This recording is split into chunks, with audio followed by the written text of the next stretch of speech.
આ તરફ મોરબીના આલા પાર્કમાં તસ્કરો ત્રાટક્યા હતા। એકાદ બે ઘરમાં ચોરીનો પ્રયાસ કરવામાં આવ્યો છે। સોસાયટીના સીસીટીવીમાં આ તસ્કરો કેદ થયા છે।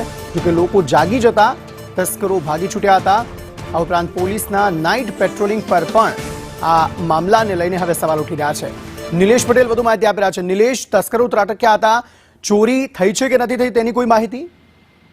અંકિત, જે આ વિસ્તાર છે આલાપ પાર્ક એ આમ તો સુખી સમૃદ્ધ વિસ્તાર છે અને અહીંયા સીસીટીવીનું પ્રમાણ પણ ખૂબ મોટા પ્રમાણ છે અને તેના લીધે જ આ ચોર જે આવ્યા હતા એ માહિતી અત્યારે લોકો સુધી પહોંચી રહી છે।